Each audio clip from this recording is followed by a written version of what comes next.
Love and ওয়ারের shooting সেটে এক শ্রমিকের মর্মান্তিক মৃত্যুর ঘটনায় ক্ষতিপূরণ হিসেবে ৪০ লাখ টাকা দেওয়ার ঘোষণা দিয়েছে পরিচালক সঞ্জয় লীলা ভানসালির প্রযোজনা প্রতিষ্ঠান।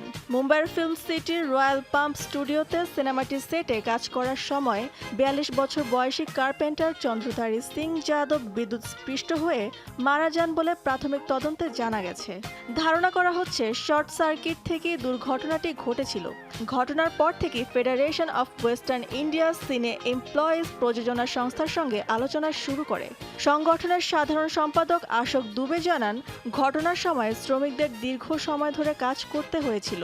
সংগঠনটি প্রথমে নিহত শ্রমিকের পরিবারের জন্য ৫০ লাখ রুপি ক্ষতিপূরণ দাবি করেছিল।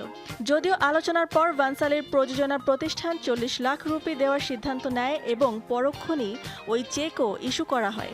মৃত শ্রমিকের জন্য বীমা সুবিধা থাকায় আরও ১০ থেকে ১৫ লাখ টাকা পরিবার পেতে পারে বলে আশা করা হচ্ছে।